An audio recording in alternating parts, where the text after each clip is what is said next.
Hey guys, this is Steven Smith here with MarineMax in Houston, coming to you today with one of our brand new 2019 Harris Tritoons.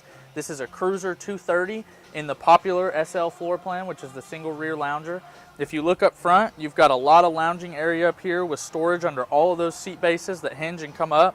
Recessed cup holders, which is a nice touch, keeps things out of the way and really opens up the space. There's an oversized ski locker built into the floor here. Great for wakeboards, tubes, things like that, maybe additional safety equipment. There's a large boarding door on the side of the boat, which is really great for when you're out on the water hanging out or when you're docking.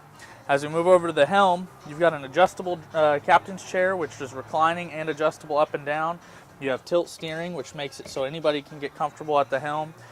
This boat is equipped with a standard Simrad touchscreen display, which is a fish finder, depth finder, chart plotter, and GPS.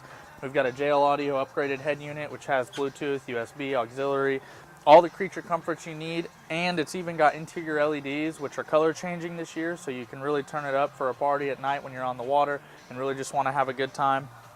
As we move back to the social area, you've got plenty of seating here where everybody can enjoy their space and talk with the captain. And then this turns into a rear-facing lounger back here, which turns this whole area into a bed, a social atmosphere. We have equipped this boat with a 150 horsepower Mercury 4-stroke. Lots of torque, great performing boat. And of course, we put the double bimini on it so you guys can really enjoy your time on the water and enjoy shade during those hot summer months in Texas. We appreciate you coming to look at our boat. Come see us at MarineMax Houston today.